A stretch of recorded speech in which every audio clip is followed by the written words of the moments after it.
You're here because your hamstrings are tight, and you're probably here because you've stretched. You've done yoga, you've done all the things for years, but they're still tight. And I know the internet is so full of hamstring stretching experts to do this, and then somebody else says to do that, and no, you should never do it this way. So this video is going to cut the noise for you and give you some different ways of just moving your hamstrings. Let's get into this so that you can start feeling amazing in your hamstrings. I'm Bree Johnson of Heart and Bones Yoga, and Heart and Bones Yoga is your place to learn anatomy-informed movement, anatomy-informed yoga asana for yoga teachers, for everyday people. You can find us in Heart and Bones online with the online yoga studio for more classes in this approach. But most importantly, like, subscribe, follow, and then let's get love in our hamstrings, my friends. One of the best hamstring flexibility tips I can give you is not about a stretch. It's about changing your positions more often. Try not to sit in that chair for long extended periods of time.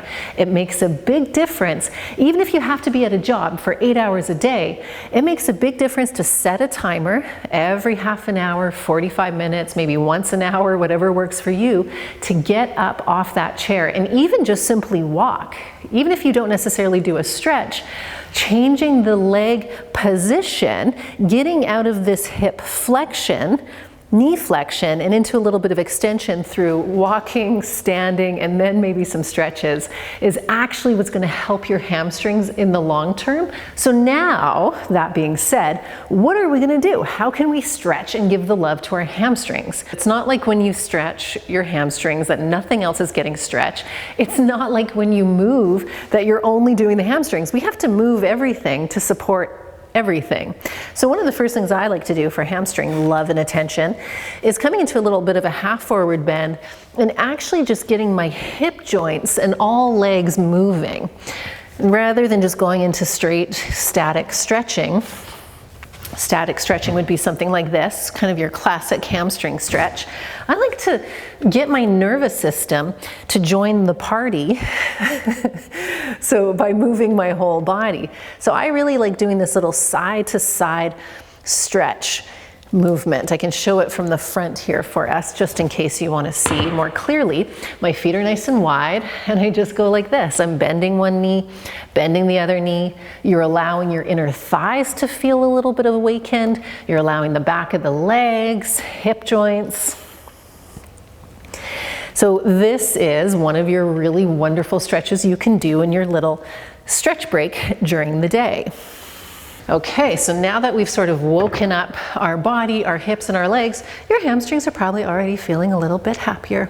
But let's improve and expand onto that happiness by coming into this half-ish forward bend. And I say ish because it doesn't really matter how low we go. You can be up a little bit higher if your hamstrings are happier doing that.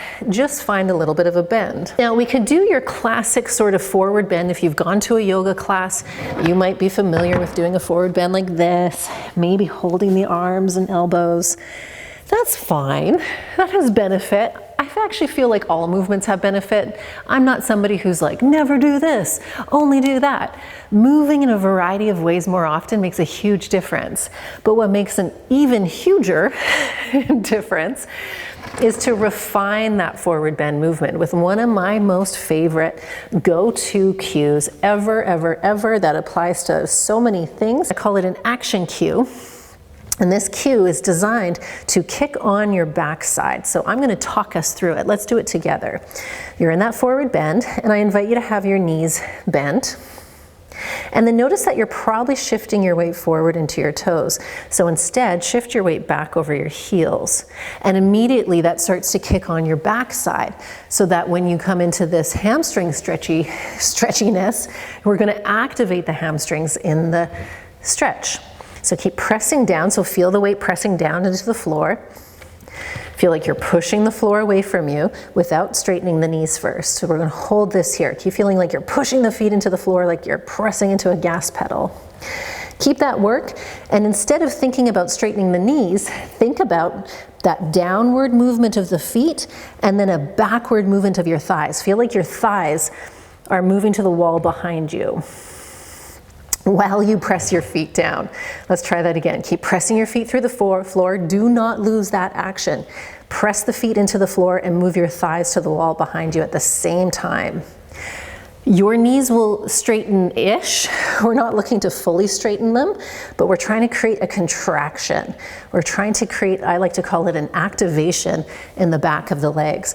So please, if this made sense, leave a comment and let me know if that really kicked things on. Because once you have that action and know how to do this in your body, this is the game changer for the health of your knees, and this is the game changer for the health of your hamstrings.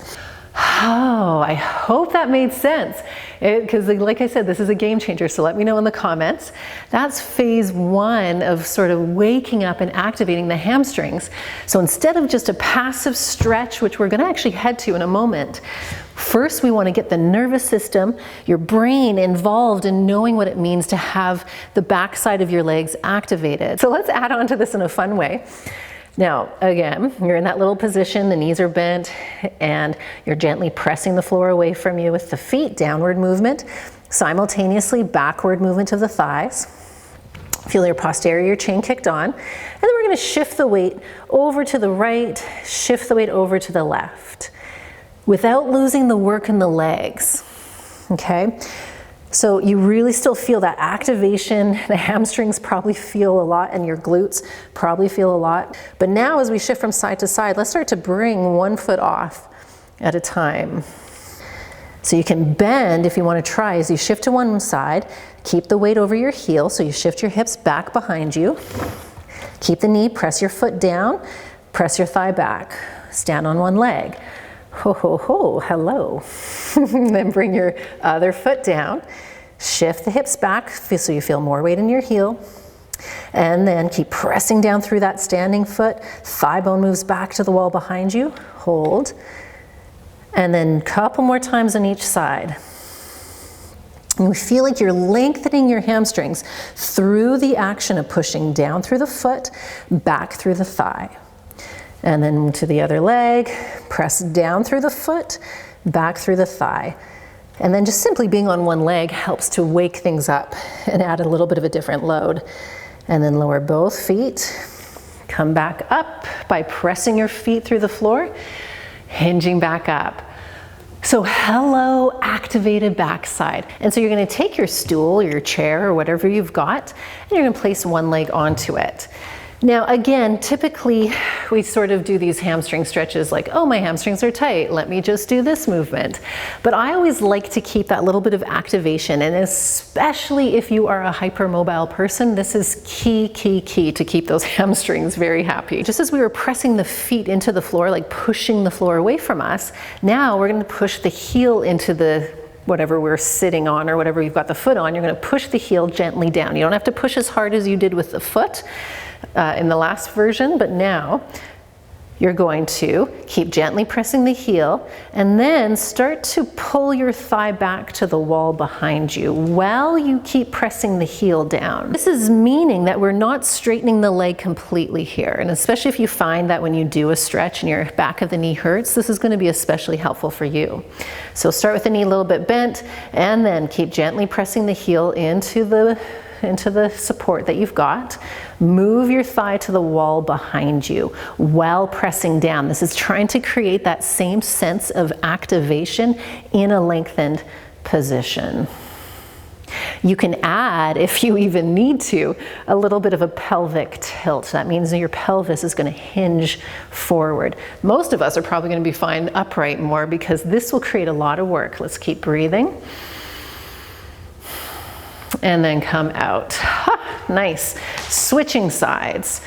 So again, instead of just that passive forward stretch here, we are going to let the knee start with the knee a little bit bent, heel down, and then gently pressing your heel down into the support. You, at the same time, you're going to move your thigh bone back until you start to feel the stretch and activation of the hamstrings here.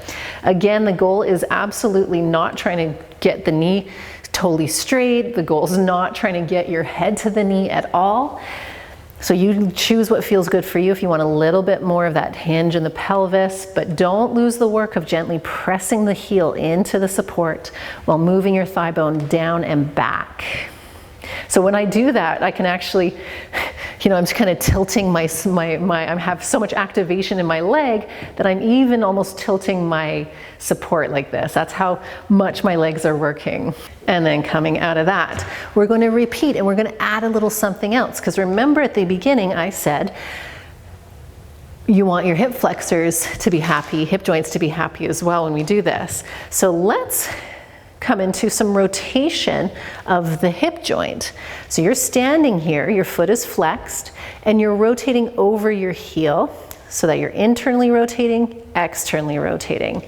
This is such a lovely little movement. So remember, if we found that, hey, I'm a sitter, I sit a lot, that's the lifestyle I have, I can't really change it, but now I know I'm gonna move a little bit more. If that's you, which is all of us to some degree or another, add this little rotation for your hip joints when you're doing the hamstring stretch. Coming up. Go to the other side. Let's address our beautiful hip joints first because it's all connected. You're going to get more results for your hamstrings when you also work on your hip joints. It's all beautifully connected. So while you stand here, let's internally, externally rotate thigh in, thigh out. The knee can be slightly bent. You're still gently pressing the heel into your support. Oh, yes. Notice how good your hips feel. We're going to do one more movement, and you're going to need a strap, a yoga strap for that. If you don't have a yoga strap, grab a belt or a scarf. Now I'm sitting on the stool, so you can grab a chair, you can sit on that. You can do the standing. I'll quickly show it standing afterwards, but we're going to do the sitting version first. And this is going to be kind of an integrated movement. You're going to see that the movements that we've done in this class so far really focus on this activation of the hamstrings. And don't forget to download the PDF of the moves so that you don't forget them, or you'll see them in the link in the description. Download your free PDF for these hamstring movements. Now, you're going to take your strap and you're going to place it around the metatarsals, the mounds underneath your toes. And then we're going to sit up as comfortably as we can here. You might need to lean back a little bit. And with your knee bent, you're going to push your foot into the strap and you're going to pull the strap back towards you. We're going to create a sense of tension here. Now, keep that sense of tension with the hands and then try to straighten-ish. Now, I like the ish. We don't want fully straight because in fact, if I'm really doing this correctly, I don't need to straighten my leg to feel the stretch and feel that activation. So I'm again pushing my foot into the strap, pulling the strap back, shoulders relaxed as we can. For me, this is the one that gives me the most sensation. I don't know about you. So I'm going to breathe a little bit more.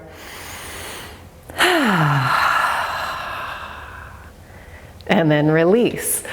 Oh, so good. Okay, by the way, you can also do this lying down on your back. So in fact, that's one of my favorite ways to do this. Do this lying on your back, especially if you're sitting here and your back doesn't love that. Okay, so now other leg. I know it's work for your hands. You got this, improving your grip strength while we do this. Now knee bent, push the foot into the strap, strap back into the foot, create that sense of resistance as you go towards straight. Don't try to aim for straight, just head towards straight with your leg. Whew, do not lose the work. Yes, some of us are gonna have to work really hard to find the stretch, as always. Others might not have to work at all to feel the hamstrings. This leg, I actually have to play around a little bit. I have to bring it up a little higher without slumping in my lower back. So if you're slumping, you're not going to find it as much. You really want to make sure you're sitting up as best you can. Shoulders relaxed. This is the mindfulness that our yoga brings us. It allows us to check into what we're doing. Okay, I'm focusing on my hamstrings, but how's the rest of me? Can I soften my jaw? Are my shoulders up to my ears? And then release. Okay, so that alone is fantastic, and you can do that once, you can repeat that. If you want more adventure, if you're feeling like, ooh, my balance is okay and I want a little more challenge, you can do the same thing but standing up. So you would put strap around your foot, And in yoga, for those of you who have done yoga before, you might be familiar with this pose. This is sort of a variation of that pose, and in fact, I don't care if you're super flexible and you can do that pose, quote, quote, perfectly, whatever that means. I love actually keeping my foot down a little bit more and really working on, so balance, my standing foot still does the pushing down the action through the floor, and then the foot that's in the air, whoo, there we go. A lot of goodness going on here. So I just wanted to show that variation for the yogis out there, if you want to, and the yoga teachers who are looking for ways to make sure people's hamstrings are getting the most love as possible. Don't forget to download that PDF. And now let's do a little bit more love in the hip joints. If you've moved your hamstrings like we just did, now let's do this video and keep our hip joints happy.